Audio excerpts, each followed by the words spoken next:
I want to welcome you to the 7th Annual David Aldrich Nelson Lecture in Constitutional Jurisprudence.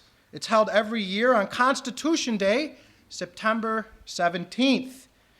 The lecture honors Judge David Aldrich Nelson, who was a charter member of the Alexander Hamilton Institute's Board of Directors and who served for more than 2 decades on the United States Court of Appeals for the Sixth Circuit. Our event tonight is sponsored by the Alexander Hamilton Institute and co-sponsored by our very own Center for Statesmanship, Law, and Liberty here at RIT, along with the Political Science Department. I would like to thank Bob Paquette, the director of the Alexander Hamilton Institute, for his generous support, my dean, Jamie Weinbrink, my chairman, Sean Sutton, for his continued support. We will continue our Constitution Day events with a lecture tomorrow on virtue, statesmanship, and the Constitution from the same speaker, Bruce Fronin, whom I will introduce in a moment. Tomorrow's lecture will be at 4 o'clock in the Skelny Room of the Schmidt Interfaith Center. But tonight, our theme is religious liberty. After traveling to America in 1831, Alexis de Tocqueville, French foreign observer, observed in his great work, Democracy in America, a work aptly described as once the best book on America and democracy, that it was, quote, the religious aspect of the country that first struck his eye, unquote. He noted that the greatest part of English America, he referred to America as Anglo-America or English America, Tocqueville noted, has been peopled by men who, after having escaped the authority of the Pope, did not submit to any religious supremacy.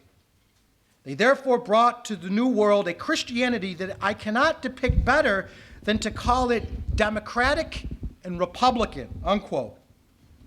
The religious foundations of America's origins are well known. The Puritans in Massachusetts Bay, continuing the Protestant Reformation in the New World, strove to build a city upon a hill, an enduring symbol of our self-understanding.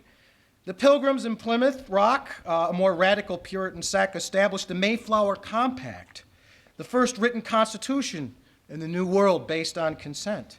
Pennsylvania was a self-described holy experiment started by the Quakers. Rhode Island, once referred to as the sewer of New England, was an experiment in the separation of church and state.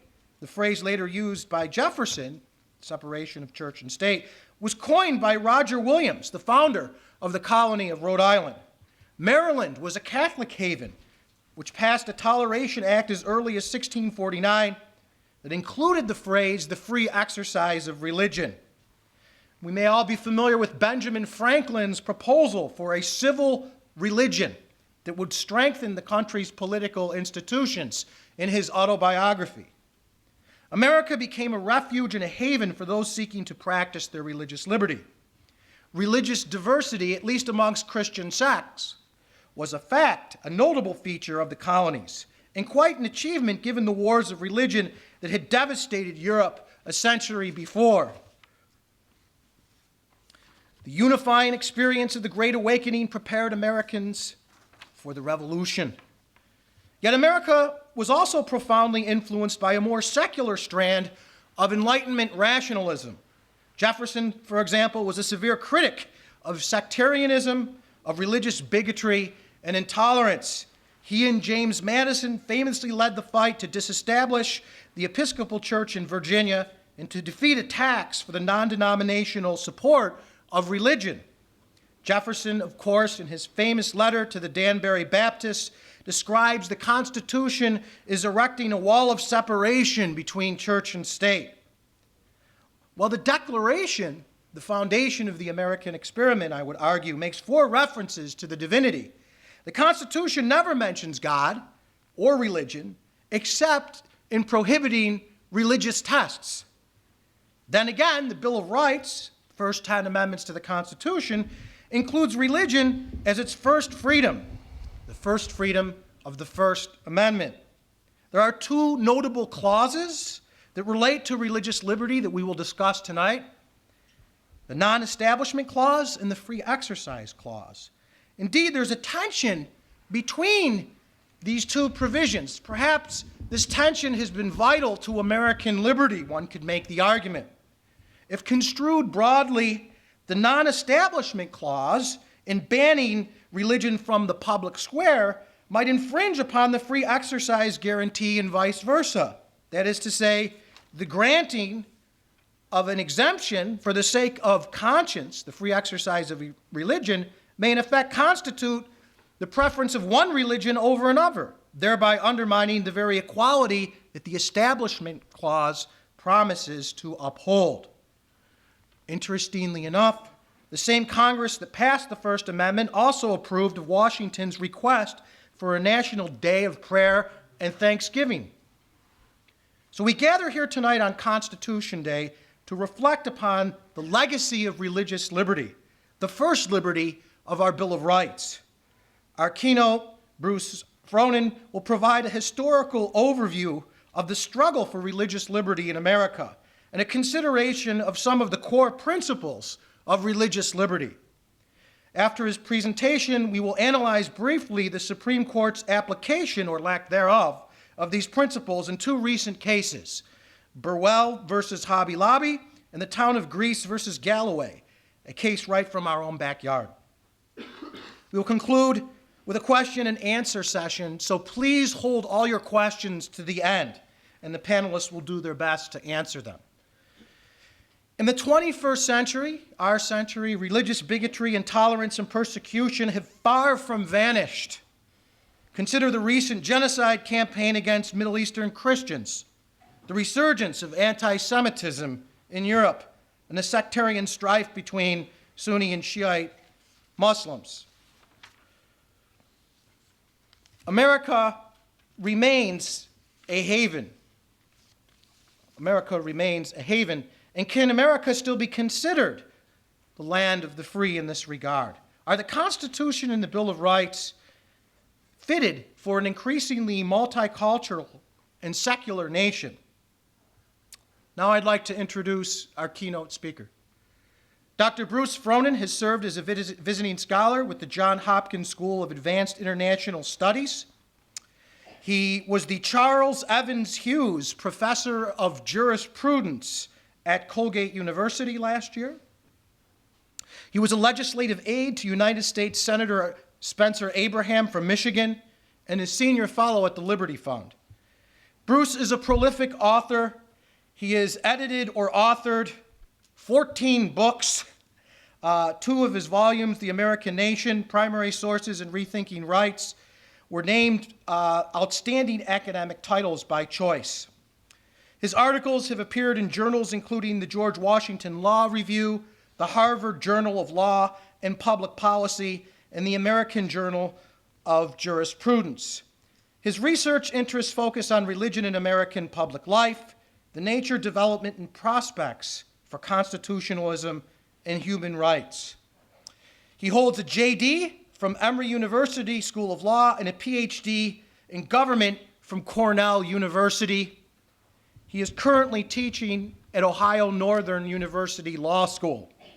His most recent book, Constitutional Morality, Structure, Norms, and the Rule of Law, will be released next year by Harvard University Press. Please welcome Bruce Fronin.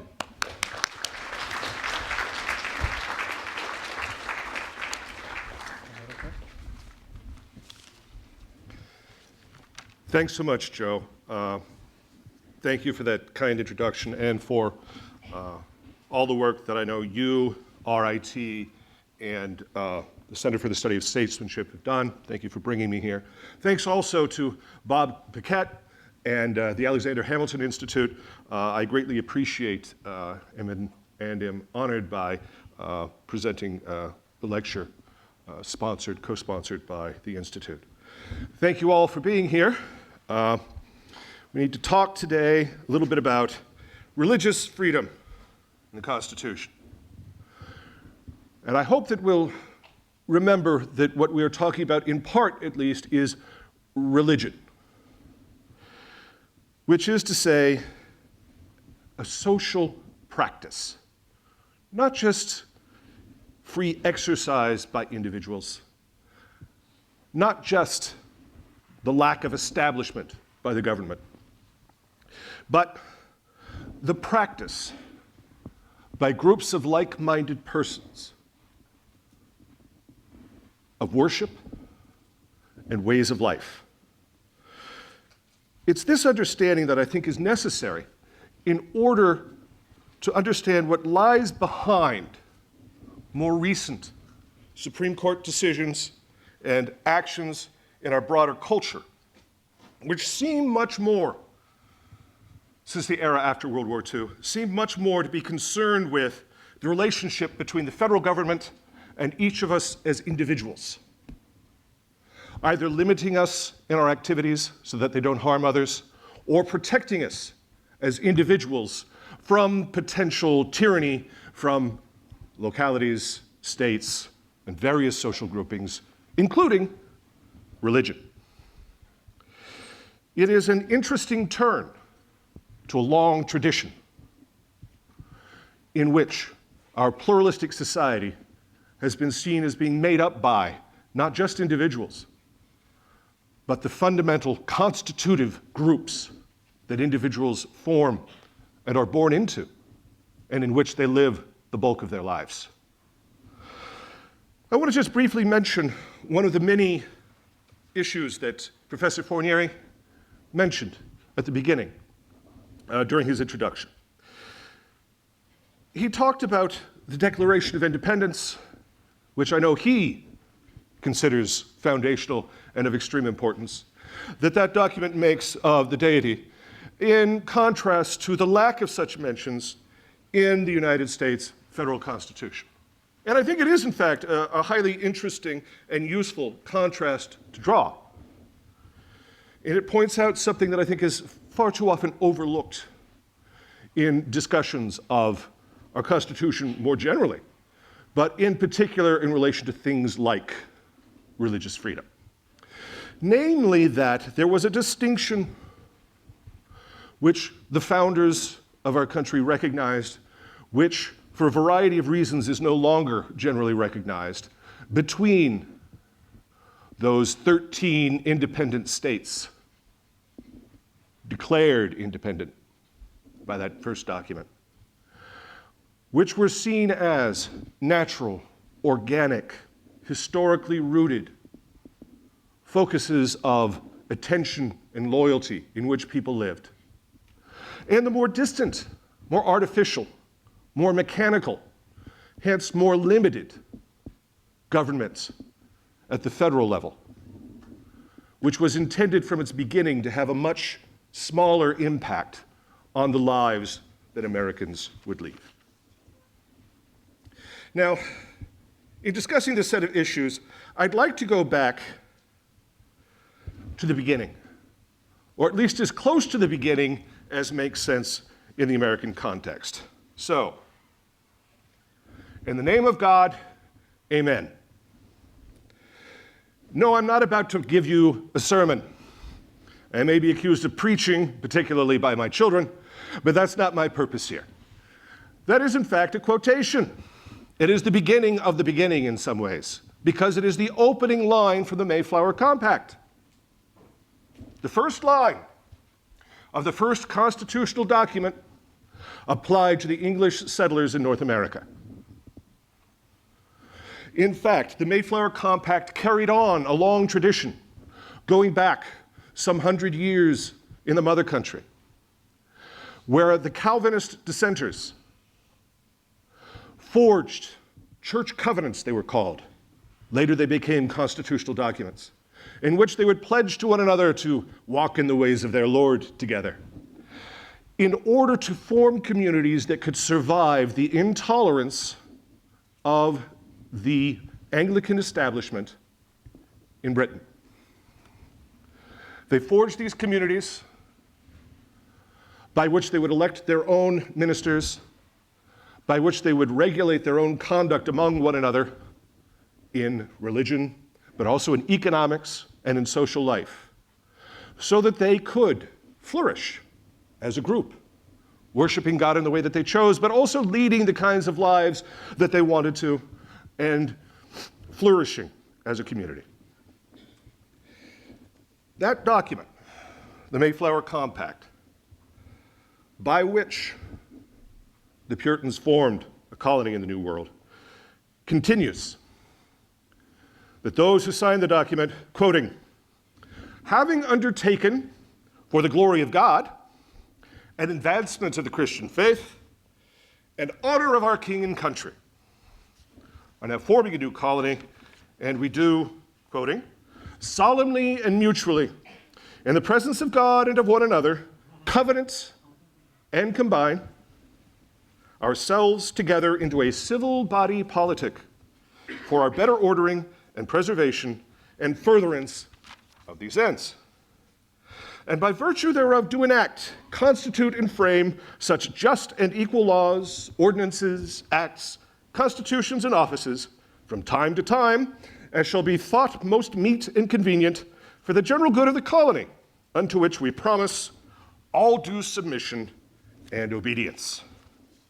So what we have here, then, again, what can well be said to be the first constitution of the English settlers. There had been company charters before this. There were also, in Virginia, martial laws. Yes, he said martial, as in military, as in lots of death penalties. Jamestown was run on a somewhat different model. The settlers were there for financial reasons, and they weren't behaving well. So they ended up being ruled according to martial law for quite some time. But it was this, the Mayflower Compact, that brought to the continent the constitutional tradition that had, in fact, developed in Great Britain. As a constitution, the Mayflower Compact bound the Puritan colonists to work for the common good and to abide by the laws which were enacted by the government that was thereby established. As a religious compact, which it also was, that document bound its people together as a people in the name of God. So we have then with the Puritans a very self-consciously religious community using all the forms of constitutional government with the purpose of founding a society that would be ruled according to law, but that had as a necessary witness and party to the contract, God. All right. Let us then fast forward a bit to the era of the American Revolution, in which the colonists were fighting for independence from Great Britain. We know that a constitution for these United States came out only after that revolution had been completed. But before the national constitution was drafted, there was another conflict. There were, in fact, many conflicts. But the one I'm thinking about is the one in Virginia. The newly independent state there was considering a law that would tax all Virginians in order to pay Anglican, and only Anglican, teachers of religion for the state. Now, in petitioning the Assembly to reject this legislation, James Madison, who some of you may know as the father of the Constitution, laid out his reasons for opposing this law, for delivering this memorial and remonstrance against religious assessments. He argued that, quoting, religion, or the duty which we owe to our Creator, and the manner of discharging it, can be directed only by reason and conviction. That is, not by force or violence. The religion, then, of every man, Madison said, must be left to the conviction and conscience of every man. Individualism here, every man. And it is the right of every man to exercise it as these, that is, conscience and conviction, may dictate. So, religion, Madison was saying, is a matter of conscience and personal belief. It is, in this view, a fundamentally individual practice. It cannot be directed by force, only by reason, aimed again at particular individuals. So it's wrong, ineffective, and an insult to our Creator, in Madison's view, to use the state to force people to promote something in which they do not, in fact, believe. These, then, are two poles between which religious debates in the United States can be seen as radiating for most of our history. On the one side, those who insist that religion is the basis of that society, its very purpose for being.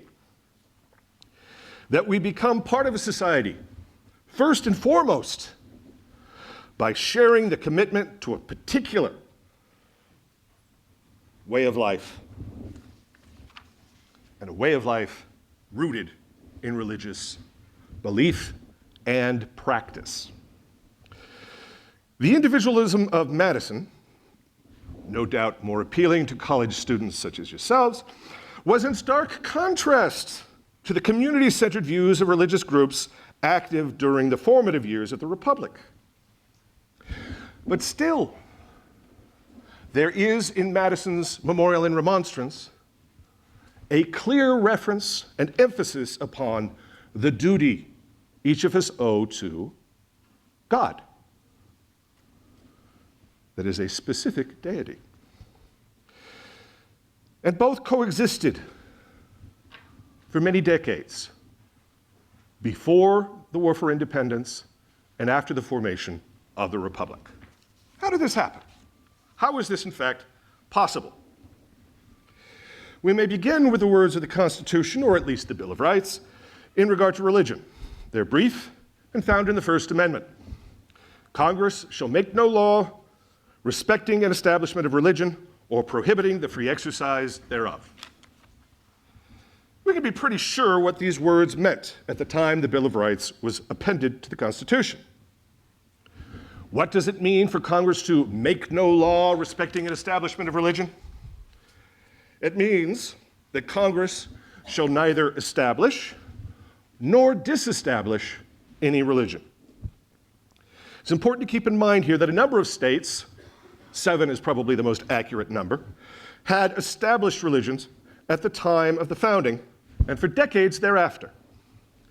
Massachusetts, for example, had an established religion well into the 1830s. 1833 is usually given as the date of disestablishment. That is close to half a century after the Constitution came into existence.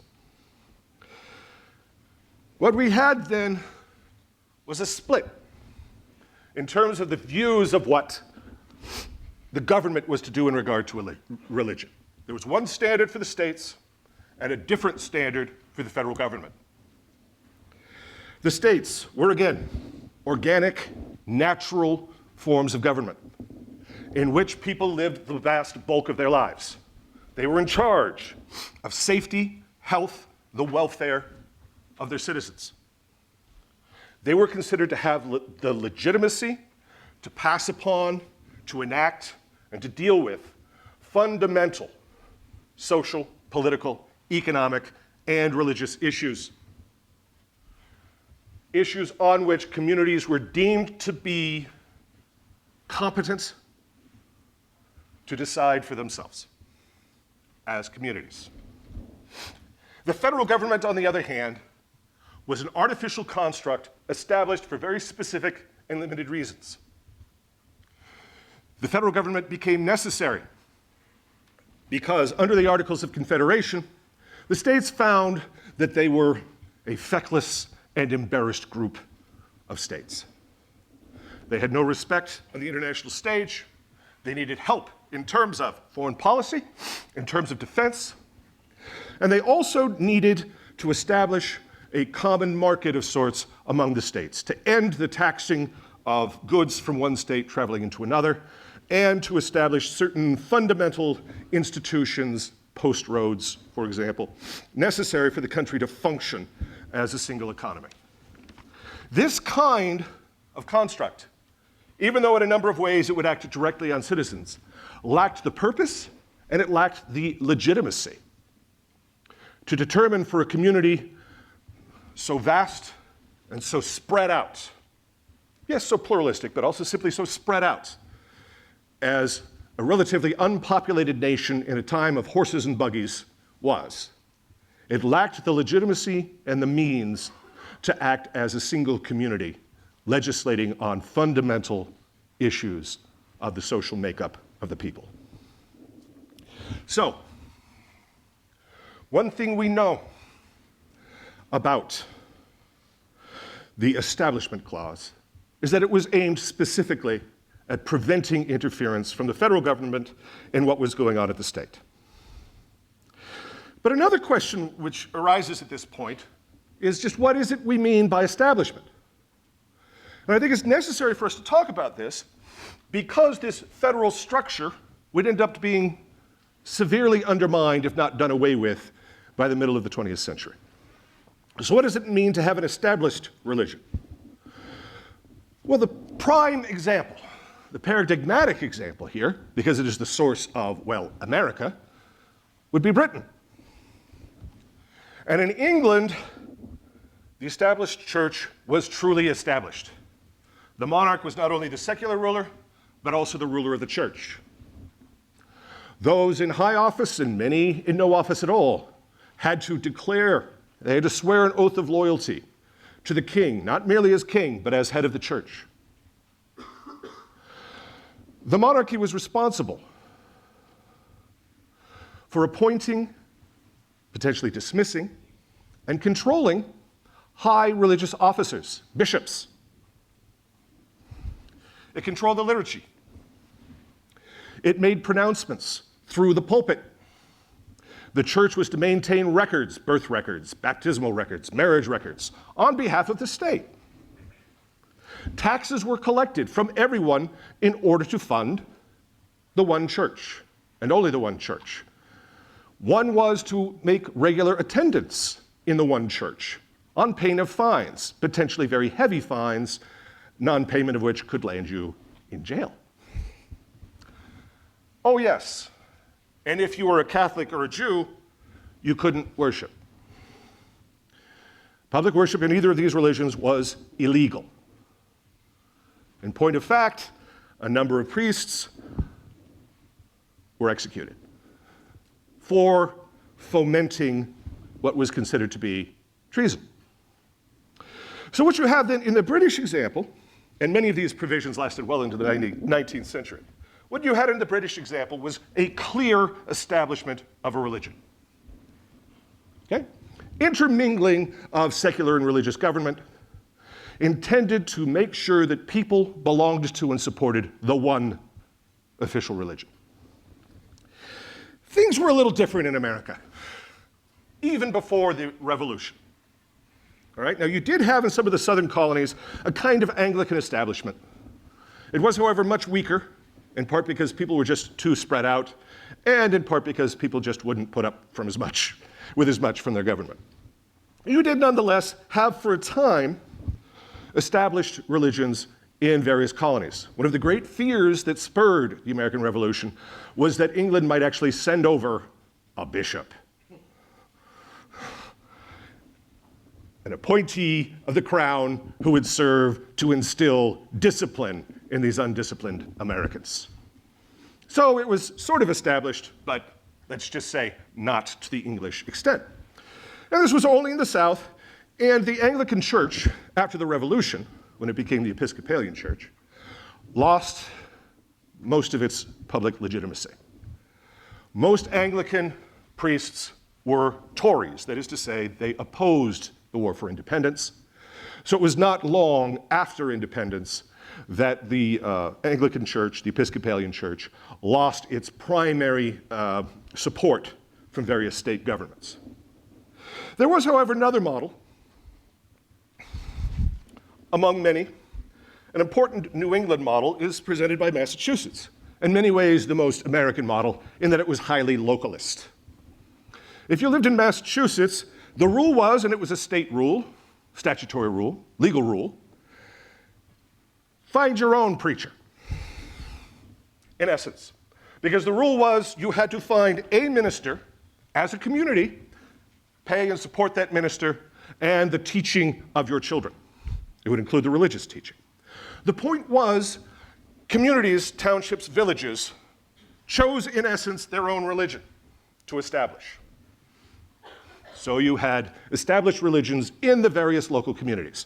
Now, most of them were Congregationalist, which is, the Puritan religion, but not all of them. There were some Unitarians, some Presbyterians, and things such as that. There was a state and established religion that used public funds to support specifically religious activities, and it was limited to a church, although in this case, it was limited to a church determined by the locality. You also had a number of other practices, such as a requirement that those who sought to serve in some public office, sometimes only elective office, sometimes something as basic as on a jury, would have to make some sort of religious oath. This was, in fact, one of the things that the federal Constitution, not in his Bill of Rights, but in the actual original document, said we're not going to do at the federal level anymore.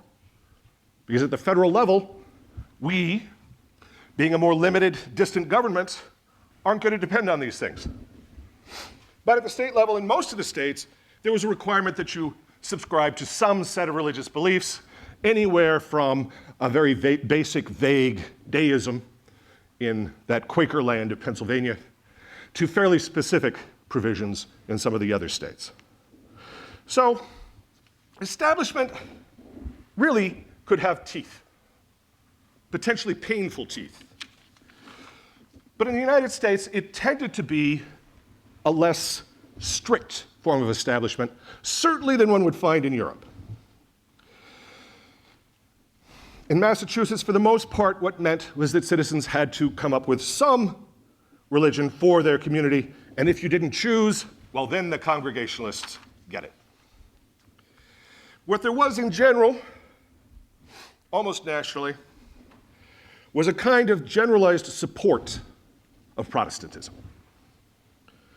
The point then is that the Constitution decreed that the federal government mind its own business on issues of religion. States were to be left free as self-governing, semi-sovereign communities to regulate religion in the manner they deemed best.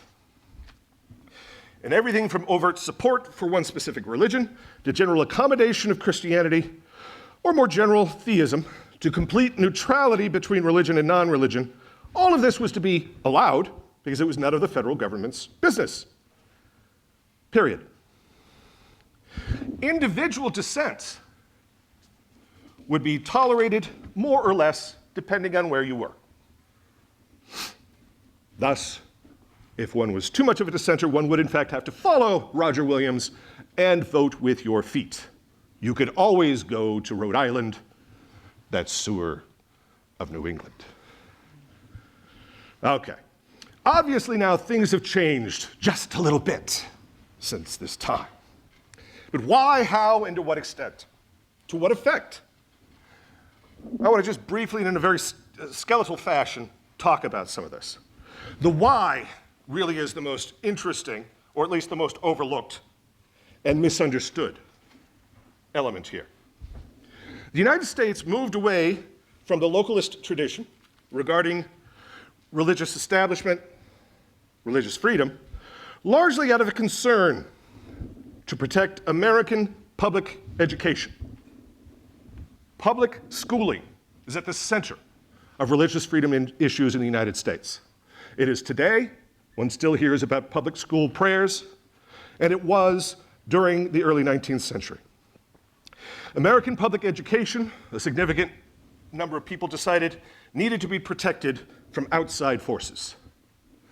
What were those outside forces? Irish Catholics. In his important book, Separation of Church and State, Philip Hamburger, who is Jewish, if that means anything to you, shows how conflicts over public funding for religious schools led to a massive shift in arguments regarding the Constitution and religious establishment. All this took place beginning in the 1830s, which was not coincidentally an era in which Enlightenment ideas had gained some foothold at the state as well as the national level, but it was also during the beginning of the wave of Irish immigration. In essence, what happened was that the Protestants, shocked that Irish Catholics were succeeding in gaining local public funding for Catholic schools, began arguing that the Constitution forbids that kind of support.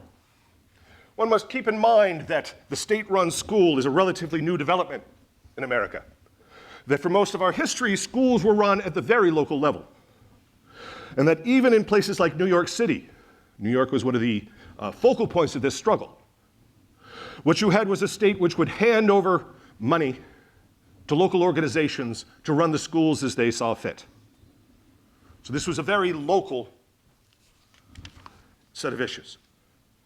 It was ironic, in fact, that these particular Protestants chose to take offense at the Catholic inroads because public schools, since before the beginning of the Republic, and right up through this time, and well into the 20th century, required readings from the King James Bible on a daily basis, and discussions thereof quite often. But the Protestant activists argued, Protestantism is not an established religion. By nature, it cannot be, because Protestantism has no pope, no hierarchy, no foreign prince. Therefore, it's okay for schools to support the Protestant religion because it's a religion of many different sects and no particular doctrine. Proponents of this separation of church and state put forth a constitutional amendment to ban the use of public funds for sectarian, meaning Catholic schools. By now, we are in the late 19th century. A little thing called the Civil War set back some of these issues. But by the late 19th century, we had a movement toward what were called Blaine Amendments. The Blaine Amendment failed at the federal level, but it was written into a number of state constitutions. These amendments sought to change that constitution to bar support for any particular disfavored religion, maintaining it for a general Protestantism. The one was not good, the other was traditional, established, and to be continued. Obviously, though, that's not how things worked out, now is it? This was an attempt, and it helped with the growth of the demand that there be separation. What did happen then? Well into the 20th century, most states operated under a theory best described as accommodation of religion. That is, while the federal government stayed out of religion, states saw themselves as abiding by a kind of Madisonian respect for individual conscience by accommodating it in particular circumstances. The best examples I can give you are the lack of test oaths for public office and the fact that Quakers didn't have to fight in wars because it was against their religion. This accommodationism did not extend to banning long-standing practices like a local town's nativity plays or prayers before the opening of various public events. But the dominant view on the Supreme Court since 1947 has been something quite different. What has been called separationism, one scholar has called it disestablishment, he even refers to it as the disestablishment clause, as in separation of church and state. Of course, the phrase itself appears nowhere in the Constitution. As Professor Fornieri pointed out, the wall of separation between church and state appears in the writings of Roger Williams, a prominent religious dissenter from the 17th century. It also appears in a letter from Thomas Jefferson to the Danbury Baptist Church. This letter, which was used by Jefferson in his fight, in particular with New England clergy during the election of 1800, was a declaration on Jefferson's part that the federal government should not be seen as being involved with religion in one way or another. Jefferson's own career is illuminating here. After he was elected president, Jefferson refused to follow Washington and Adams in declaring things like days of fasting and days of Thanksgiving.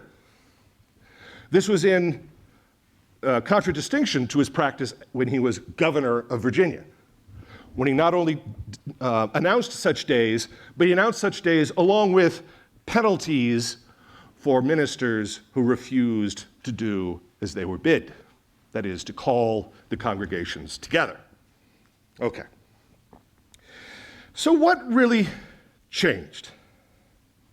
How did we come from a time when religious freedom meant localism, local rules, to a time when today we have a movement toward disestablishment? A couple of things happened. Most importantly, but preceding some of what we're talking about, was a case in 1940, Cantwell against Connecticut. This was a Supreme Court decision in which the federal government first chose to begin protecting free exercise of religion on the part of individuals from states and localities. We begin to see the federal government intervene between individuals and their local, state, more organic governments. Here we had a town that said that those who were going to solicit from door to door had to come in and register. The town wanted to make sure that there was no fraud going on, that people weren't thieves or any such thing, so you had to come in and register. You had a couple of Jehovah's Witnesses who said it was, in fact, against their religion to come and register with the state. Why would I have to register with the state in order to proselytize?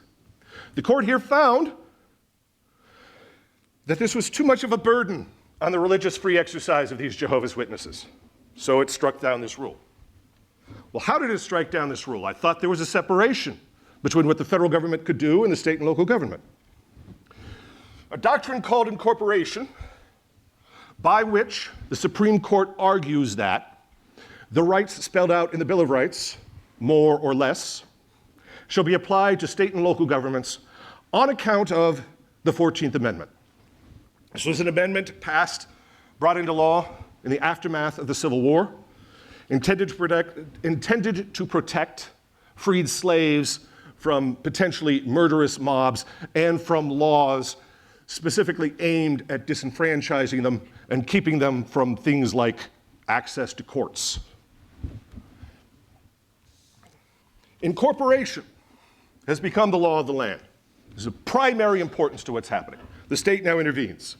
The second thing that happened, in Everson against the Board of Education, it was decided by the Supreme Court, in fact, that it was okay for a local school board to pay for religious kids to go to religious schools, that is, pay for their bus fare. Because it was argued, well, look, everybody has to take a bus, and we would actually be putting a burden on religion if we didn't do this. So since everyone's getting the same benefit here, let's let them have it. What was most important about Everson was that it included within itself, for the first time as an active, important part of the decision, the metaphor of separation of church and state. And while this case came out for the religious group, the next case, and pretty much every case after that, went the other way. It was found, for example, that you could not have a public school allow release time in which religious topics might be taught. What you end up with then is what's called the Lemon Test from 1971, in which it's decided by the court that any aid from the government to religion must have a secular purpose. The end has to be general education, not religion. Its effect primarily must be secular as well. It must mostly simply add to education, not religious education. And there could be no excessive entanglements between the religious and non-religious establishment. In the case of Lemon, they decided the third prong was violated. Why? Because they said reimbursing religious schools for the teaching of secular subjects was not possible. It would require too much entanglement because those religious teachers could not help but proselytize. If you allowed them to teach math, they would be driven to proselytize and teach about religion. 2 + 2 = God, I suppose. But in any event, there would be this drive, and the only way to stop it from happening would be to have secular figures looking over their shoulders all the time. So it could be done, but it would require too much entanglement the secular with the religious. So we now have the Lemon Test. We have been living with the Lemon Test now for well over 40 years. What does it mean in practice? It is pretty much in the eye of the beholder. Clearly, what's happening here, and I'm in the process of concluding here, what's happening here is that you have, again, public education at the center of our concerns, a new view of the public school, which sees public school teachers not as independent figures or as representatives of a local community, but rather as arms of the government, in which you see local communities as themselves, again, primarily as arms of the government. So, some things continue to be protected, but in a very different way. Religious access to public schools, to public facilities, to public forums, tuition vouchers if the parents are choosing among a variety of schools. Religious schools can be among them. Purely symbolic representations, provided they aren't seen as providing an endorsement.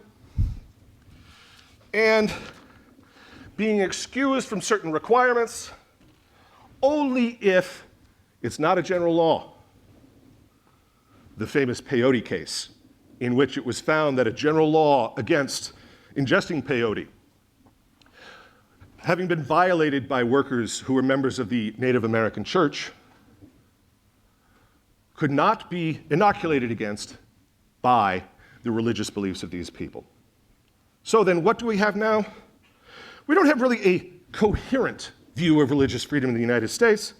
Instead, what we have is an attempt by the Supreme Court to protect individuals, particularly individual expression, not a protection of groups, not a protection of religion itself, beyond certain tax breaks, and that, frankly, is dying out in a number of ways as well. You even have groups like Catholic Charities being told that unless they are pervasively religious in all aspects, they cannot gain relief from generalized laws such as those dealing with contraception and abortion, which obviously enough leads into the discussion of our panel, which I think will be useful to talk about. So let me just leave you with this. We have progressed, if you want to use that phrase, from a nation in which Americans saw themselves as members of communities and individuals to a country in which the federal government sees it as its job to protect individuals from impositions on the part of various communities. This takes place in the religious as well as other spheres, and it brings a very different dynamic to constitutional cases than we've ever had before. Thank you.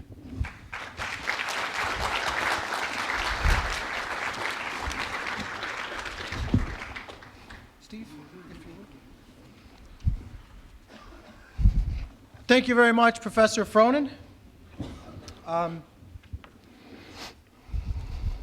just want to remind you that at least we, the people of this great state of New York, considered the Declaration foundational, and we included it as the preamble to our Constitution in 1777. Not to mention, as you speak of free and independent states, you omitted the reference to representatives of the United States, presumption of a union at the same time. All right. Today, we would be remiss if in speaking about, if you could do this, please, yeah. We would be remiss if in speaking about religious liberty if we did not mention two recent cases, two landmark cases, really, dealing with the topic, just decided by the court last term. I'm going to look at the case of Burwell versus Hobby Lobby. And what I want to do, briefly, I have 15 minutes here, is to discuss or try and analyze the court's ruling in this case so we can understand it. And then I'm certain this will raise a lot of questions for discussion. But let's look how the court wrestled with some of these principles Professor Fronin had just discussed. Okay? And we want to ask to what extent has the court applied or misapplied its principles in looking at this case. Okay, let's continue. Okay. We noted we provided an overview of the founders on religious liberty, and we mentioned the First Amendment, the two clauses, the free exercise and the non-establishment clause. Yep.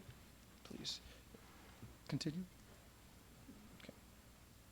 So where's, yeah, how do I? Okay. All right.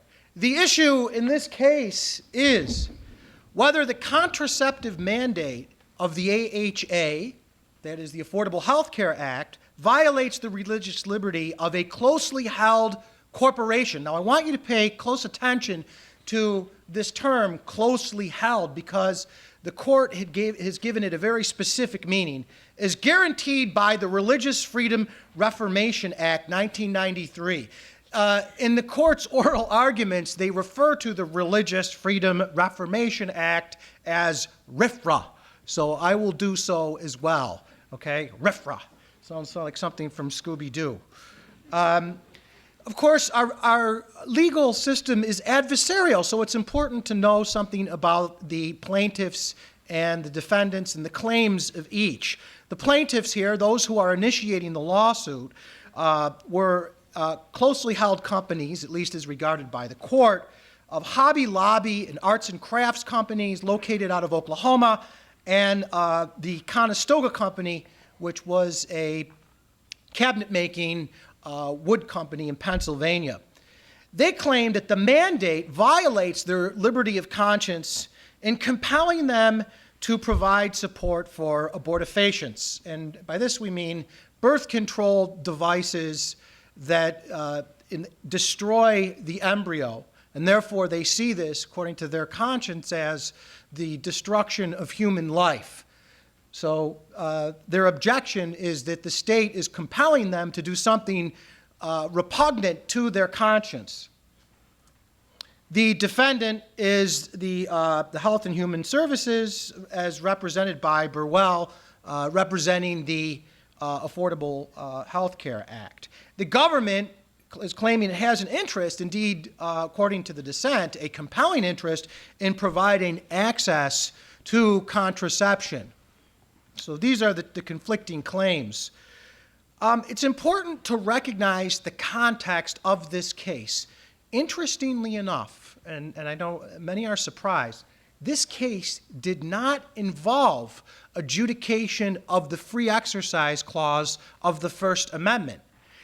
It did involve an interpretation of free exercise, but the basis for that interpretation was not the free exercise clause of the First Amendment. And I'll explain why. The legal basis was RFRA, as I had mentioned, the Religious Freedom Restoration Act of 1993. And I need to take a moment to explain this. The context of this act was in response to Employment Division versus Smith, a case in 1990 which involved the question of whether or not peyote, a hallucinogenic drug, was protected under the free exercise clause for Native Americans, members of the Native American Church. The Supreme Court ruled no. In fact, Justice Scalia, writing for the majority, claimed that no exemption could be given to the Native American Church for the use of peyote in sacramental rituals. That, in fact, the state had a valid and legitimate interest, a general interest in preventing drugs and the spread of drugs. The standard here for, it's called the Smith test, and Professor Fronin mentioned it a moment ago, is that if a law passed by the government is validly neutral and of general applicability, it does not violate the free exercise clause. What this means is if we look at the scale of justice, it is tilted in favor of the government. Okay? The government, the court is going to, more often than not, side with the government if a law does not discriminate. For example, provided the law doesn't discriminate or target a specific religious group, it's going to be upheld and sustained by the courts. That's what we mean by a valid neutral law of general applicability. So the Peyote case reversed the court's previous trend in granting exemptions. The court, in fact, the movement of the court from 1965 to 1973 in its precedents was to grant exemptions. In one case, for example, to allow the Amish in Wisconsin versus Yoder to withdraw their children from public schools after the age of 16. They were given an exemption for this on the basis of their religious beliefs, that their children would be corrupted by secular influences after this age. Okay. Now, in response to what Congress viewed as a very repressive standard in Smith, okay, the RFRA was passed. It was passed by a Democratic Congress by overwhelming margins and signed by President Clinton in 1993, the Religious Freedom Restoration Act. Let's look at this act very quickly, okay? I want to look at the particular language. It prohibits the government from substantially burdening a person's exercise of religion. Notice the term appears in this statute or this law, as well as the free exercise clause, unless the government, quote, demonstrates that the burden to the person is, one, in furtherance of a compelling governmental interest, and two, is in the least restrictive means of furthering that compelling interest. And in fact, the Congress sought to return to pre-Smith jurisprudence in granting exemptions to religious groups. The statute here, the RFRA, provides and affords greater protection to religious liberty than the First Amendment is interpreted through the lens of Smith. That's what's important here. The statute provides, if you will, greater protection to the religious dissenters. I want to look quickly at the four elements of the RFRA standard. One, the mention of free exercise for persons. This raises the question, as we'll see in Burwell versus Hobby Lobby, are corporations persons? Two, what is a substantial burden of religion? What does it mean to substantially burden the free exercise of religion? Three, what is a compelling government interest? By that we mean, what is the end or the purpose of the state? What is it seeking to attain? The court is concerned with the state's motives and whether or not those motives are discriminatory. For the least restrictive means test, let me give you an example. These are from actual cases here in the United States and in Europe. We'll look at the kosher and the halal analogy. One can say that the state has a compelling interest, for example, in providing for the humane treatment of animals, okay? And therefore, let's say, in view of this end, the humane treatment of animals, it passes laws that animals have to be stunned before they are killed, so they won't feel pain, all right? Now, of course, if you know anything about kosher and halal preparation of foods, that's the good stuff. We have quite a few places, good halal places right around here at RIT. I've been there.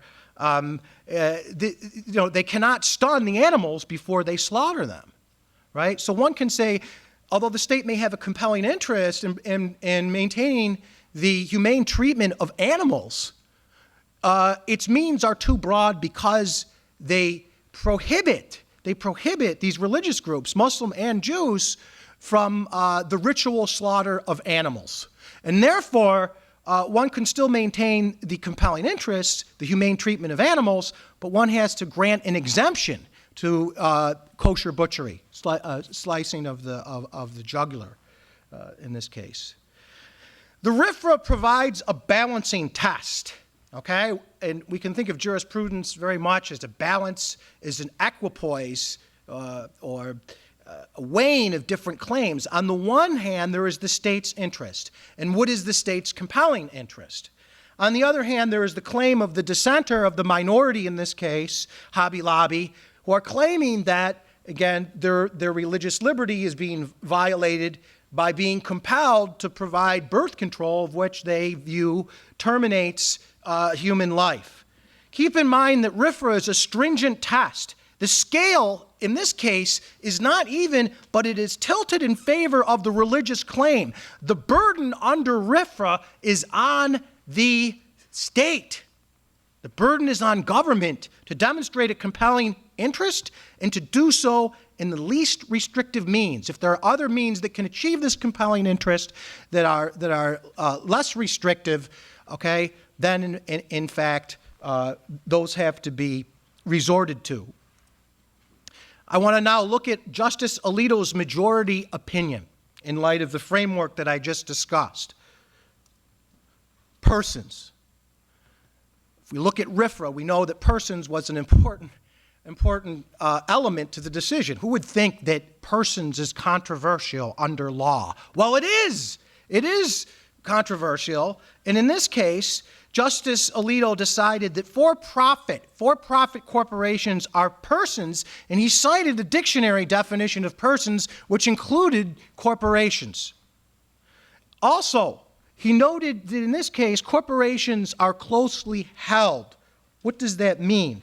These are, according to Justice Alito, family-owned and run operations that are not publicly traded, and they have a closely held, closely shared religious mission or purpose. Okay? The substantial burden part of the test. Well, there's a substantial burden in two respects. One, the crisis of conscience violates a sincerely held belief in forcing these closely held corporations to provide birth control of which they find objectionable. Two, if they are to fail to provide birth control, they would be fined, this is at least the claim, $475 million. The least restrictive manner. It's interesting, if we look at Hobby Lobby, this is the part of the test that the government failed. Why did it fail the least restrictive requirement? Because an exemption had already been given for nonprofit corporations. And in the mind of the court, in Alito's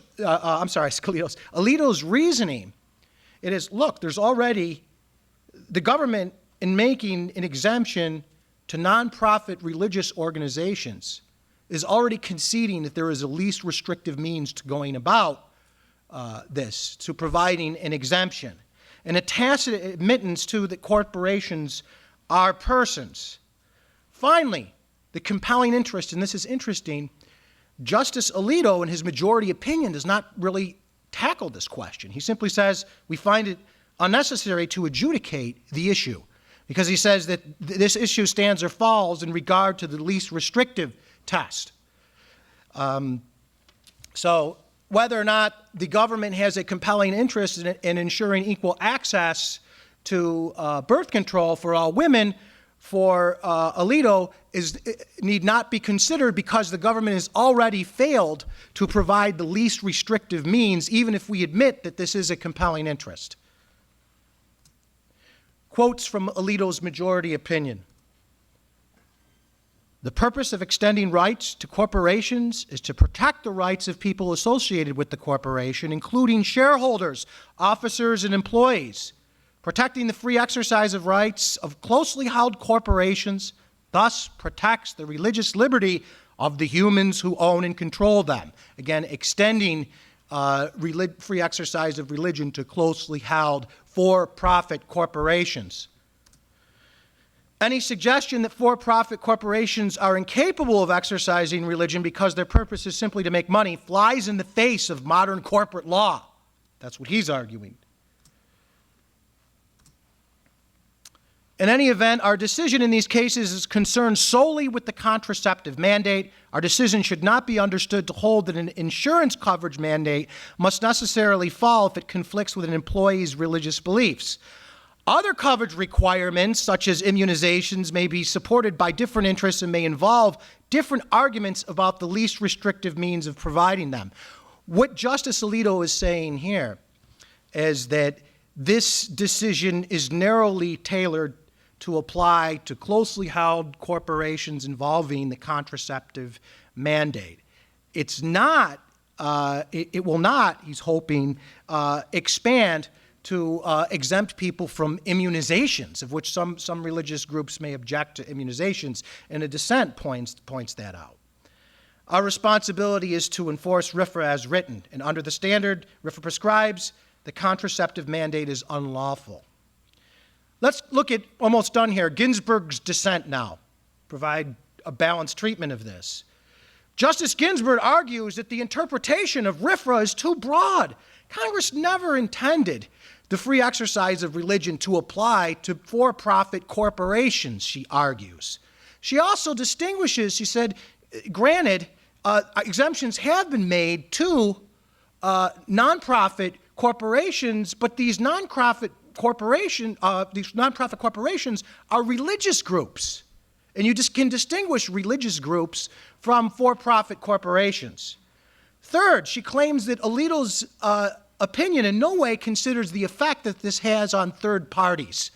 It mostly considers just the claim of the plaintiff's conscience, and that there is profound harm done to the third parties, in this case women, in denying their access or frustrating their access to contraception, which will enable them to participate equally in the political process and in society. Also, remember, RFRA demands some substantial burden. Justice Ginsburg claims that, look, what is the substantial burden on the part of Hobby Lobby? The fact that they have to contribute towards, or their insurance has to pay partially for birth control? This is too indirect, too attenuated. We would say perhaps it's more direct if they were forced to use the methods themselves. But this is for their employees. You cannot refer to this as a substantial burden, therefore. And of course, she discusses a parade of horribles, that in fact the exemption in this case would open floodgates to other exemptions. Immunizations, people will claim exemption for immunizations on religious grounds, and other tests. Let's look at some quotes from Ginsburg's dissent.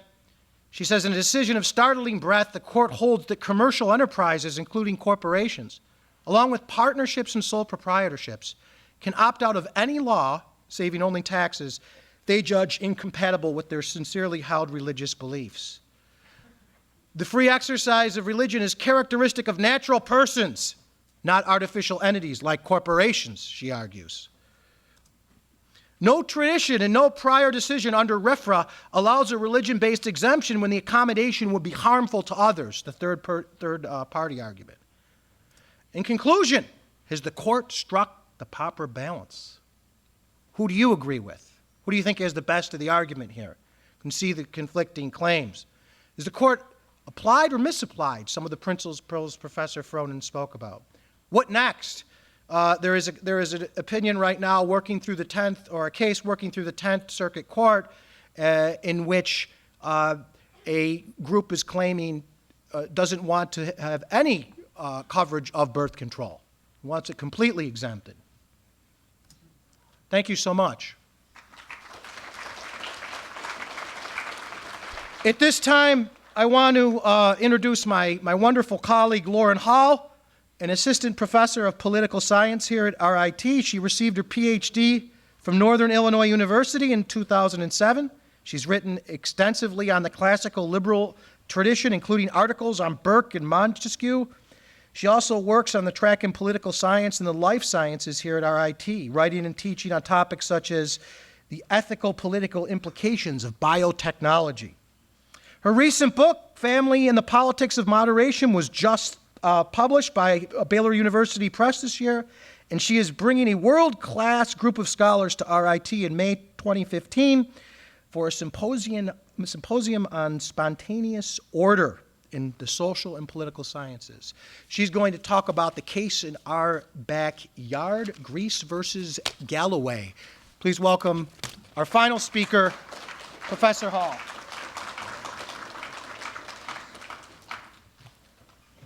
Well, thank you, Professor Fornieri, for inviting me and for leaving me with a nice, fresh audience ready to hang on every word. So I'm going to make this relatively quick because I do want to make sure that we can get to some questions and discussion. So the case that we're looking at right now is Greece versus Galloway. It deals with the separation of church and state, particularly at the local level. So this was a 2014 case, again, right in our backyard. Very quickly, the two plaintiffs were Susan Galloway and Linda Stevens.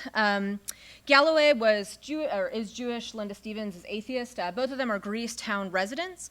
And their argument was that after a long period of time of going to Greece town meetings, they noticed that all of these town meetings started with Christian prayers. And so their concern was that that this violated the Establishment Clause. And we'll look at the specifics of that case. A little bit of background. Prior to 1999, meetings opened with a moment of silence. When a new Greece town supervisor was elected, he brought with him a tradition from the county legislature where he had served of opening town meetings with a prayer. Between 1999 and 2007, every meeting opened with a Christian invocation. When the plaintiffs began complaining, we started to see a shift. So they allowed a Wiccan and a Baha'i person and a Jewish layman to come in and give those invocations. As background, of course, though, Greece is something like 95% Christian. There's about a 3% Jewish population and another very small other population of religious minorities. So the big issue here, and I've tried to sort of color code some of the major issues, is whether the Court of Appeals erred in holding that a legislative prayer practice violates the Establishment Clause first, notwithstanding the absence of discrimination in the selection of prayer givers or forbidding exploitation of the prayer opportunity. So the two major things that previous courts have looked at in the Establishment Clause is whether there was discrimination, i.e., is the town discriminating against a particular religion, and are you using the prayer opportunity as an exploitative act, or i.e., are you using this to proselytize? And so the question here is prayer alone enough of an establishment, or do you need discrimination and proselytization at the same time? So Galloway's argument was twofold. The first was that the procedure for choosing speakers unfairly preferred Christian speakers over non-Christians. And then the second concern was that the prayers themselves were unconstitutionally sectarian. So to tackle the first thing, the way that Greece chose these speakers was they had a list of religious establishments in the town of Greece that was put together by the Chamber of Commerce. And they would move through that list every month and choose speakers from that list. Eventually, they had a list of people who were willing to do this, and so they would just choose people off of that list. It does happen that the majority of religious establishments in the town of Greece were Christian. There was one Buddhist temple that was inadvertently left off of that list, but all of the synagogues in the area are actually right outside the Greece town line, and so they didn't show up on the list that the Chamber of Commerce put together.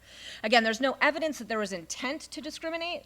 It simply happened that the list that was put together was not a complete list of religious establishments in the area. The second concern was that the prayers themselves were unconstitutionally sectarian. A lot of the prayers mentioned specifically Jesus Christ as a savior. So the idea is that we're not talking about a sort of neutral or generalized idea of God. We're talking about a very specific kind of Christian sectarian understanding. So the major precedent in this case is Marsh versus Chambers in 1983. This case dealt with the Nebraska state legislature and their practice of opening legislative sessions with a prayer. And the holding in that case was that to invoke divine guidance on a public body entrusted with making the laws is not, in these circumstances, a violation of the Establishment Clause. It is simply a tolerable acknowledgement of the beliefs widely held among the people of this country.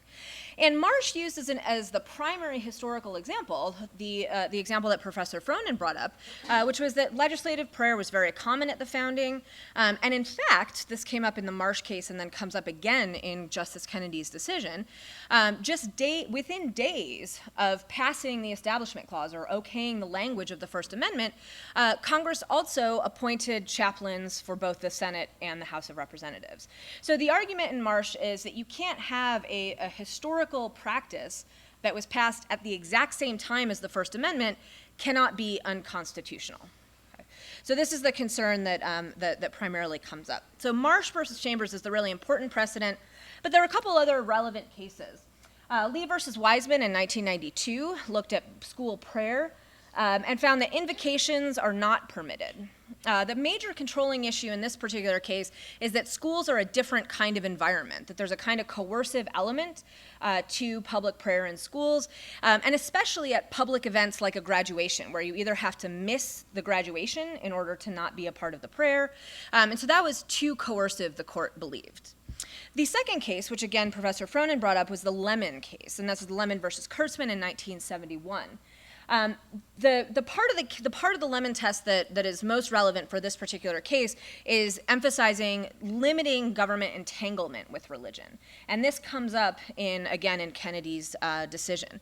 So what makes these cases different is that both of them have to do with school children, and both of them have to deal with the way in which local governments were entangling themselves to some degree with religious organizations. So there's two major limits established by precedent, and this is what the court was trying to look at. Governments cannot use the prayers to proselytize, so that's the one key concern. And they cannot discriminate against or advance a particular faith. So what the court was looking at in this particular case was, does opening a town board meeting either proselytize or discriminate against people of different faiths? Obviously, Galloway believed that it did, and we'll see what the court's opinion was. A couple notable discussions came up during arguments, and these are going to come up in the opinions as well. The first has to do with whether religious customs that are rooted in history are less problematic than new innovations. And so the question is, how do you respect the religious traditions and heritage of a people while at the same time protecting individual rights within the context of local government? Another important concern was whether religious invocations single out citizens of other religions. So the argument that Galloway made was that if you didn't want to participate in this public prayer, you actually had to remove yourself from the room, which was going to single you out as a citizen who does not believe the same things as other citizens. So the concern is that this puts too much pressure on citizens to protect their own religious beliefs. Another concern that comes up is whether there are any prayers that are going to be acceptable to people of every possible religious belief. So Galloway made the argument that we needed more neutral prayers that talked about a sort of generalized God, as opposed to sectarian prayers that talked specifically about Jesus Christ. And one of the concerns that comes up again in the opinion is whether it's possible to have a truly neutral prayer of any kind, or a prayer that every possible religious organization would agree with. And then the final concern, and this is crucial for Kagan's dissent, is whether prayer at legislative meetings may be different from prayer at town meetings, whether there's something qualitatively different about town meetings where citizens come to actively petition the government, as opposed to something like the Nebraska State Legislature, where you have religious people speaking simply to legislators, and citizens are not present or not involved in the prayer in that way. So the decision, which was written by Justice Kennedy, was that the town of Greece does not violate the First Amendment by opening its meetings with prayer, that comports with our tradition and does not coerce participation by non-adherents. So he follows very heavily from the Marsh precedents here. Now, the important thing to keep in mind about this is that there wasn't a solid majority opinion. You have Kennedy's opinion. He's joined for parts of it by other conservative justices, but other conservative justices also wrote concurring opinions. So it's not a very super strong opinion in that sense. He does provide guidance for future cases. So he says, absent a pattern of prayers, and this is the crucial part, that over time denigrate, proselytize, or betray an impermissible government purpose, a challenge based solely on the content of a particular prayer will not likely establish a constitutional violation. So Kennedy's argument is that there's no proof of discrimination, there's no evidence that Greece purposely sought out only Christian thinkers, and in fact, when complaints were lodged, they welcomed other religious denominations to come in and give those invocations. So there's no evidence of discrimination on the one hand, and then there's no evidence that there was proselytizing or any kind of undue coercion. So his argument is that ultimately this is the same kind of situation that we find in Marsh. A couple interesting concurring opinions. Justice Thomas made the case that the case should be dismissed because the Establishment Clause does not apply to the states, and that the Establishment Clause was improperly incorporated by the cases that Professor Frohnen brought up. Thomas is always good for a losing battle, right? He always sort of throws in that. It's a very radical argument. So his argument is the states were always allowed to establish religions. That was very clear at the founding, and so this shouldn't even be an issue at all. Scalia doesn't go that far, but he joins Thomas in the second part of the decision, and he says, look, even Marsh goes too far. We shouldn't be concerned about subtle pressure here. What we should be concerned about is actual legal coercion. Were people forced to pay taxes to pay churches? Were people forced to give oaths in front of public meetings? Unless there's legal coercion involved, subtle pressure, subtle coercion of various kinds is not relevant, right? So the standard in Marsh is actually too broad, according to Thomas and Scalia. And then finally, Alito and Scalia respond to a couple important things in Kagan's dissent, the first being that intent matters, which we'll look at in a second, and then they're concerned that Kagan's dissent is overly broad. So we're going to switch gears and look at the dissents really quickly, and then hopefully get some good discussion going. Breyer's dissent is fairly straightforward. His major concern is that the town's procedures were not broad enough. So the town should have sought out people of other religions and explicitly directed folks to be non-sectarian. The non-sectarian direction, by the way, is one of the major concerns of both Alito and Kennedy, in that by having local government officials direct the invocation speakers, that would actually create an entanglement with religion, because you would be essentially censoring the free speech rights of the religious speakers. So there's a conflict there, as I think Professor Fornieri pointed out as well. Kagan's dissent, I think, it's extremely passionate, and it makes a couple really important arguments. The first, and this is the most important, is that town government is different from legislative or state legislatures. It's what she calls a hybrid. And it's a hybrid because in a town board meeting, you're not only going to watch legislators make law, but you're also going to actively petition the government. You're asking government officials for things, whether those things are permits or variances or to get out of tickets or to complain about the state of the world. I'm sure you guys have been to local government meetings. So it's a hybrid, which means that citizens are directly petitioning their government. And so it's not the same thing as simply passively watching a legislative session. You're actively involved, and therefore citizens get sucked into public prayer in these contexts in a way that they don't in normal state legislative sessions. So her argument is that Marsh is fine. Legislative sessions alone can have public prayer. What changes in this position is that you have petitioners directly petitioning the government, and citizens are directly involved. So the prayers are directed at local residents, and the prayers are highly sectarian. But she argues, again, that Marsh itself would still hold. She has no concerns with Marsh itself because the tradition of legislative prayer is a very old one. It goes all the way back to the founding. So her concern, again, is this sort of hybrid governmental system. So here's a quick quote from Kagan's dissent. Here, when a citizen stands before her government, and she's referring to the history in the United States, whether to perform a service or request a benefit, her religious beliefs do not enter into the picture. So we need to be absolutely neutral toward citizens when they come before us in their capacity as citizens. So the results very quickly, Greece asked an atheist, or an atheist asked Greece, and Greece said yes, to give the invocation, which he did shortly after. And then shortly after, they changed their bylaws to require all invocations to be affiliated with a religious assembly in the town of Greece or outside of Greece that people attend. The reason for this, or the rationale was that they were flooded with requests to give the invocation by religious people of all varieties. And so they felt the need to limit it to at least religious assemblies that people in Greece would go to. The kicker, of course, is that this seems to rule out atheists or humanist speakers and seems to restrict the invocations to solely religious believers. So that's a concern of many people. Some important questions we can just think about and maybe hopefully discuss on the panel.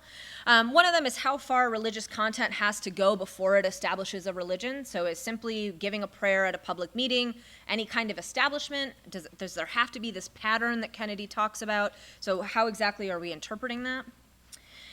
If the majority of community members are Christian, as is the case in Greece, is public prayer an establishment of religion or merely a recognition that there are shared moral and religious values at play? So this is a really important kind of concern, especially for local governments, which again, as Professor Fronin pointed out, are supposed to be sort of organic and they're supposed to reflect the values of the people who live there. If 97% of the people who live there are Christian, do you have to have 97% of the prayers be Christian, or do you have to alternate sort of every week you have a Muslim and a Buddhist? How is that going to work? And then finally, the question is, what role should religion play in public life, if any? We are not a secular state in the way that France and Turkey are, and so one of the things that we have always, and this goes back to Professor Fornieri's argument, that there's a kind of tension between the Establishment Clause and the Free Exercise Clause. So we have always allowed people to bring religious symbolism and their faith in general into the public sphere. The question is how to balance that with the very delicate nature of local government activities. So I'll leave it there, and hopefully we can have some good thoughts.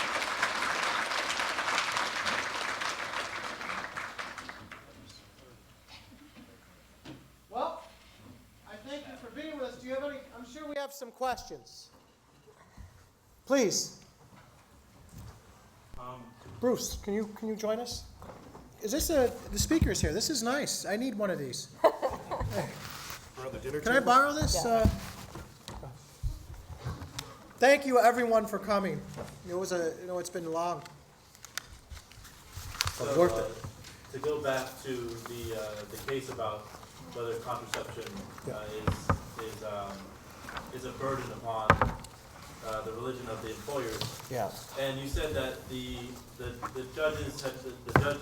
Supreme Court decided that the federal government had already broken the third rule of the Lemon. The RFRA. RFRA, yeah. They had already implemented The least restrictive mean. The Yes. least restrictive mean Very good. had already been implemented as an exemption for nonprofit organizations. Yes. But I thought that the third rule was you have the least restrictive means that still accomplished the aims of the federal government, and the aims of the federal government was to support the providing of health care for citizens regardless of their religion. So wouldn't They're still providing health care. if there's an exemption for profit organizations, would that mean that they're not providing health care? They're still. So I'm not following it completely. No, I think the question is, would it not in fact undermine the purpose of the legislation if they were to extend the exemption to for-profit corporations? And I think the answer is this, the argument is that this is only nonprofit corporations, there's only a few of them, and there's even fewer closely held corporations that are going to take advantage of this. So the number involved of organizations that would stop providing coverage specifically for abortifacients would be so small that it would not in fact harm the generalized purpose of the legislation, which is to make these forms of birth control generally available. Okay, that answers the question. Thank you. Thanks. Sorry about that. Bruce, during the oral argument, the lawyers on the side of Burrell said that Walmart would constitute a closely held corporation by this definition. Do you agree with that? Of course not. Why? Right? If you look at the board members, they're all from the same family. There's a religious mission. Okay, is it closely held? That's the argument can be made that it's close to. Publicly traded. I thought it was publicly traded, It is publicly traded, but it's not a closely held corporation. This is an extremely narrow decision, extremely narrow. It only applies to closely held for-profit corporations, and it only protects what in a sense in essence, really are free expression rights. You've shown that you have this specific value, and you are unanimous enough, and you've got it, this value clearly enough stated that it can be said to be essential to you. By the way, I think it's worth mentioning that Kennedy, in his concurring opinion here, Kennedy sides with the majority, emphasizes the expressive element of this. That's So that's why he goes along, and that's. Any other, I'm sure we have more questions. Ed? Follow up on that question. It seems to me, I think it was mentioned briefly, that we are only looking at the owners of these corporations. What about the employees? Can't you say that in fact, those who are imposing their religious values on the employers, an employer who's an atheist or for whatever reason doesn't think there's a problem with contraception, and therefore, even if it's $5, you're compelling her to make another arrangement because of your religious beliefs that you're exercising through a corporation. I mean, did that come up? Is that something that you might want? That did, the government made that claim. What's your Yeah. position of that? That you're siding with somebody who is not even being required himself to use the contraceptive, but he's imposing his own views on this employer. Yeah. I certainly think that that's a concern, and under our system, right? I mean, the healthcare is for the most part covered by businesses, right? Employers. So the court, I think, tries to answer this by narrowing it. Again, that it's only going to apply to closely held corporations in this case, and I think they tilt the balance. They tilt the balance in favor of the religious dissenter with the thought that there's still access to birth control. Right? They're not being denied birth control. Right, go ahead. No, I'm not comfortable with the way that you're phrasing that, and Me or him? maybe we have a difference and maybe not. Yeah. I'd sort of be interested in that. It seems to me that the basis of this has to be that there's something unusual going on in that this is a mandate. The government is telling employers what they have to provide for their employees. Traditionally in the United States, employers sometimes do and sometimes do not. And even under Obamacare, many employers do not provide any health care. It is not a right that you have yet. Okay, so under that, employers often provide a different set of benefits under the health care plan. What we have here is the question of whether it is okay for the federal government to specifically require a closely held corporation to provide a benefit that violates their conscience. So does that mean then that the other choice is to violate the conscience of the employees? No, what's being denied to them is a monetary benefit. And those are, apples and oranges. They're very different things. You don't see it as an imposition on the part of the corporation to its employees? No. Money. In fact, if you look at the way that the argument is made, it's, will this make that benefit, the abortifacients, less available? The argument isn't, am I being denied it? It's, is it as a policy then less available, presumably because more expensive? It's done in monetary terms. That's the argument on both sides, essentially. What if we take the analogy in terms of immunizations, and you have a religious group that claims they're not going to pay for immunization for their employees? Would that be?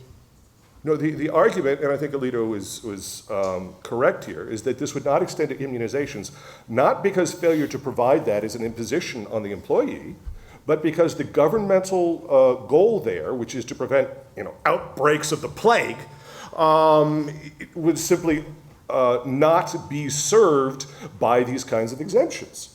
It would be so undermined because you'd have people catching these various diseases that it would not be reasonable to expect that you would allow even closely held corporations where this violates their beliefs to opt out of it. They're just not using this calculus in general terms. It got mentioned by one of the judges. So, someone else, please. Steve, yeah. Could you not extend the argument with preventing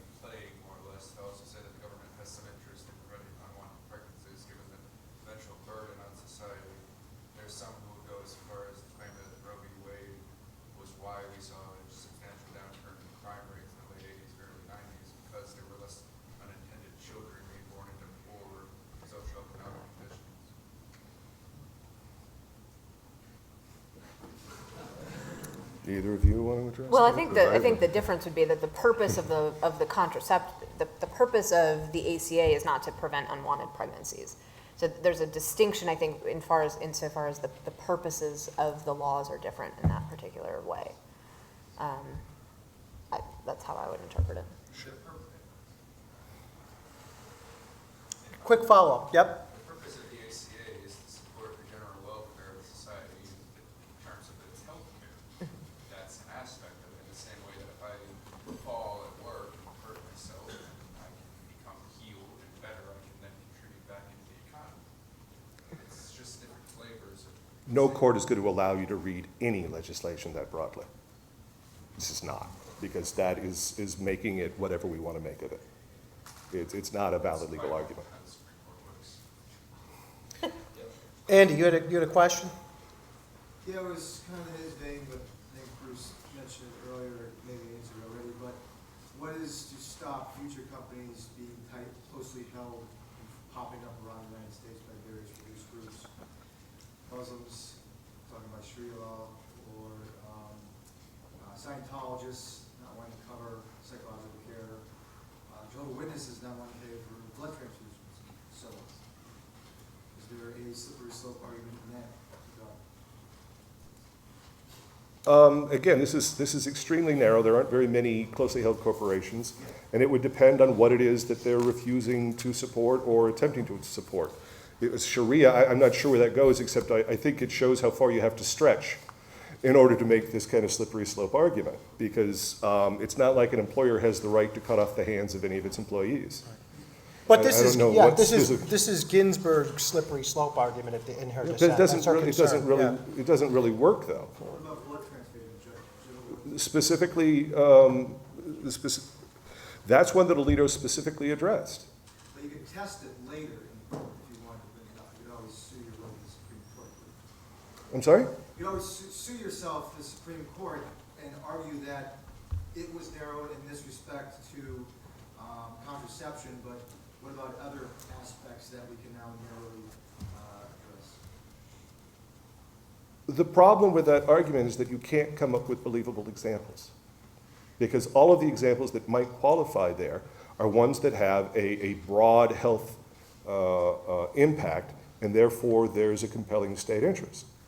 The other examples that you might think about are going to be much more limited in their impact. We had a question from up here, please. I had a question about the Greece. Please. I had a question about the percentages, like the 97% was Christian. How did they define Christian in that sense? Was it just like people who go to church, or people who just say, "Hey, I'm a Christian"? Actually, Alito addresses that in his concurrence, and he says it's very hard to get adequate data because the town of Greece doesn't collect. I mean, almost no town collects data on the religious makeup of its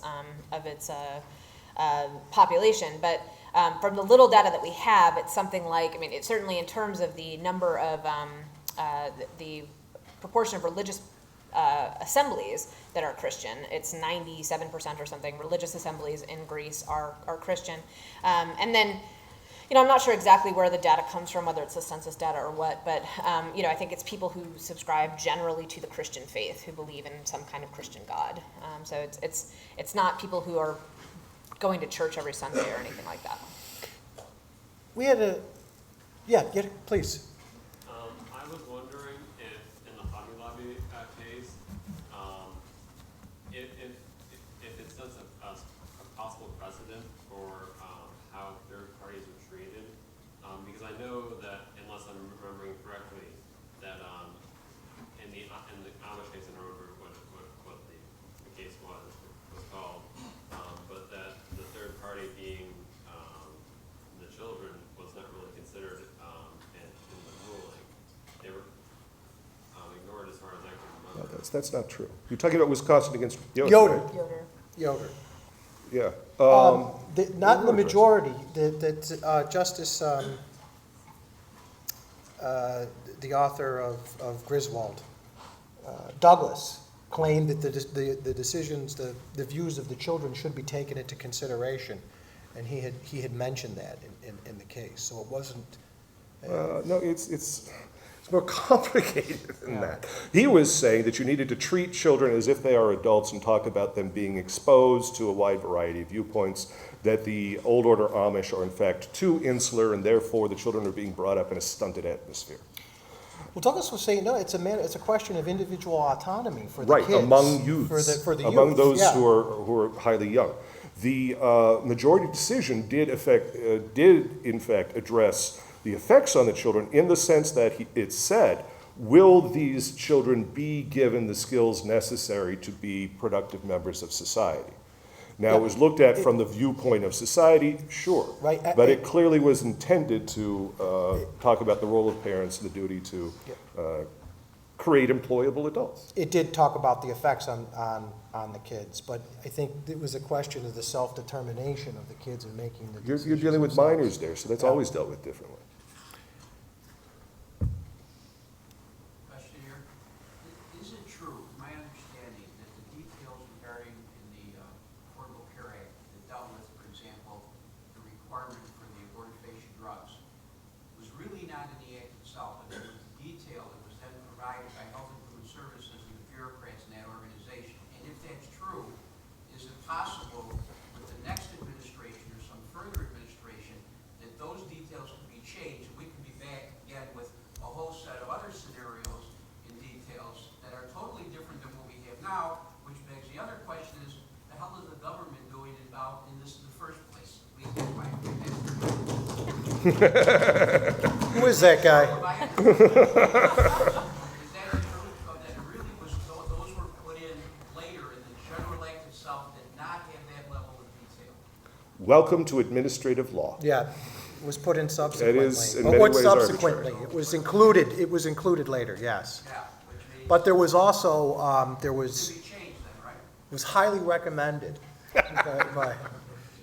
to protect the health of women and to allow their equal access and competition in society. Yes? Question about the Greece case. It was talking about the sectarian nature of the prayers and how it would be a better option to have a prayer that appealed to a more general idea of God.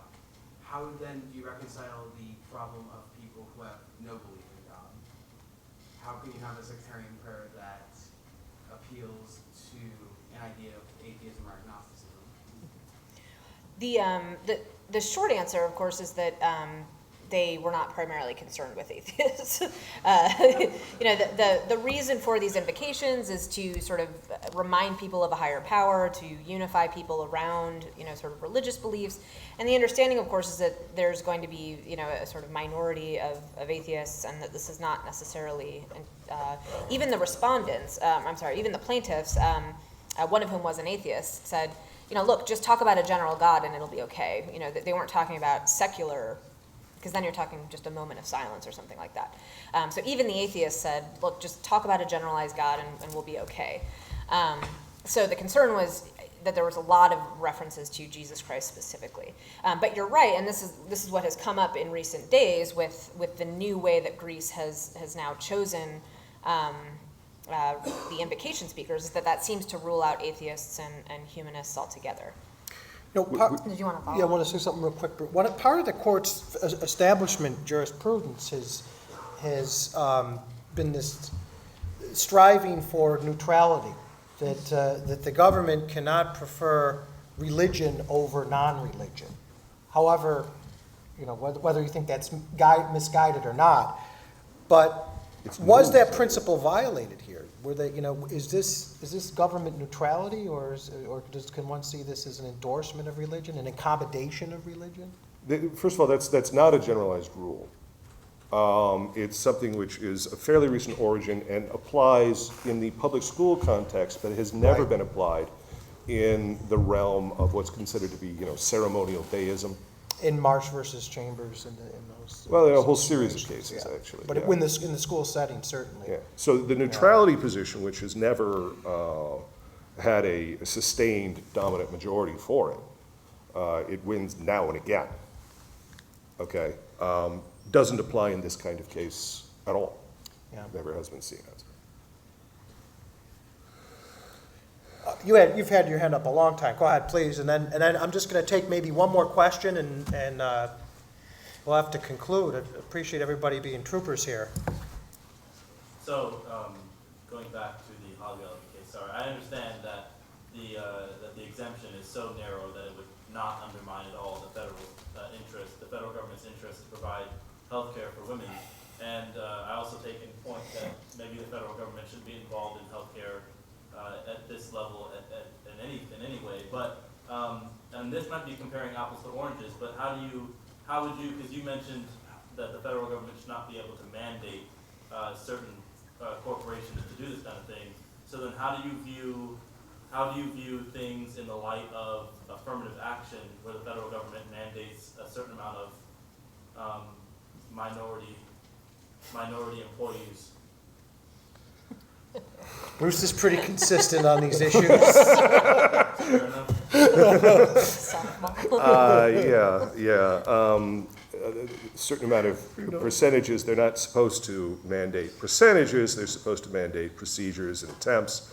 Of course, that ends up being percentages because the mandate isn't really achievable, other than with solid No numbers. percentages required. Yeah. No quantitative determinations.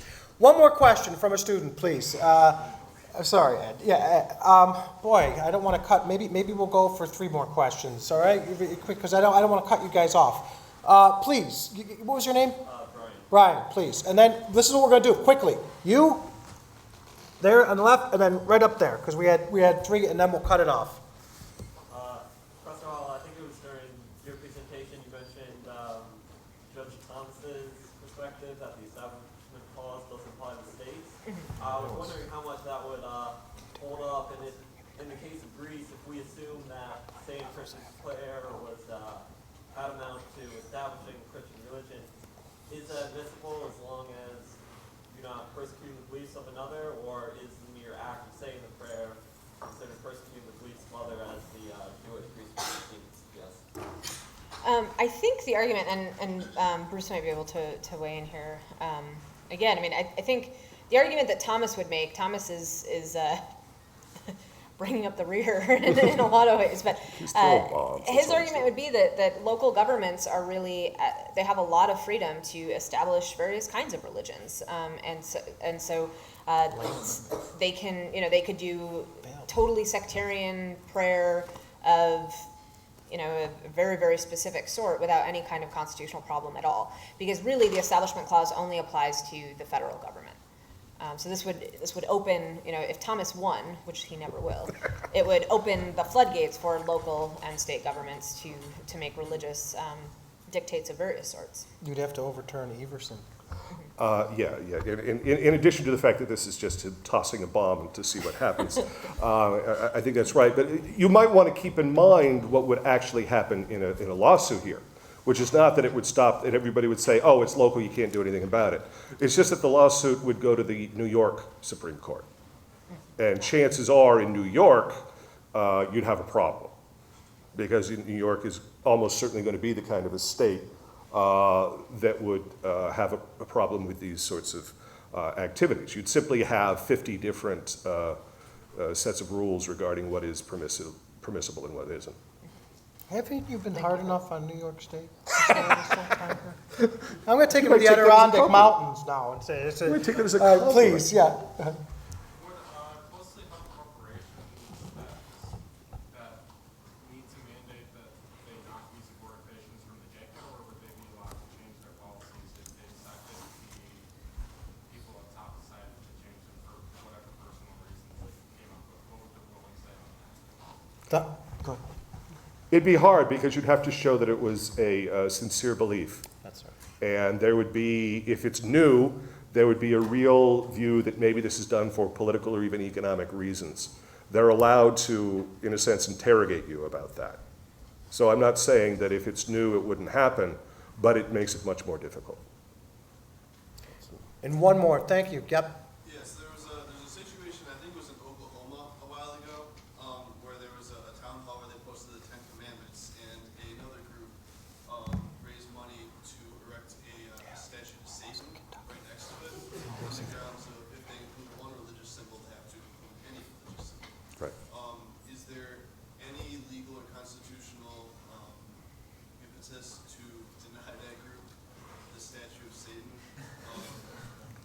Yeah, minority religious rights? Yeah, I like to call that the Santa Monica answer because Santa Monica, for a number of years now, has had an area for everybody and anybody to post something around Christmas time. And they just do it by lottery. So if you want to take your kids to enjoy the Christmas season, you can go to the Santa Monica area for this, and they can see a creche, they can see a nativity scene, they can see a Buddhist scene, they can see the devil, they can see secular humanists. So the kids can really enjoy the full holiday spirit as it was intended to be seen. Inclusive. Well, I like to call them the interior decorating cases, where the court decides, all right, we've got a cross here. Is that going to be okay? Well, it depends on how close the cross is to a menorah, or even better, Santa and the reindeer. Okay, because it has to be sort of sterilized, made okay by these Secular other symbol. symbols. So, in point of fact, those Satanists are, sanitizing those 10 commandments. So there's certainly not going to be anything in the Supreme Court that's going to say no to that. The only question is whether there's anything the locality can do about that. And the answer is it's extremely difficult under current doctrine, because what current doctrine is about is protecting the rights of individuals to express themselves, including in this area of religion. All right? Religious exercise and establishment cases are not what they used to be because they've sort of been sucked into the idea of another individual expressive right, like the other ones. And most Americans, I think, are perfectly happy with this. And this is something conservatives as well as liberals on the court use in making these decisions. It ignores the rights of groups, but that's how it is. So it's just a matter of, can you express yourself? And if it's a public forum, nothing to be done about it. Thank you so much. I'd like to meet with my colleagues down here. Those who have attended, please come by. And thank you, everyone. You folks have been troopers. We've really enjoyed it. Thank you, Bob Paquette. And we'll see you. Amen.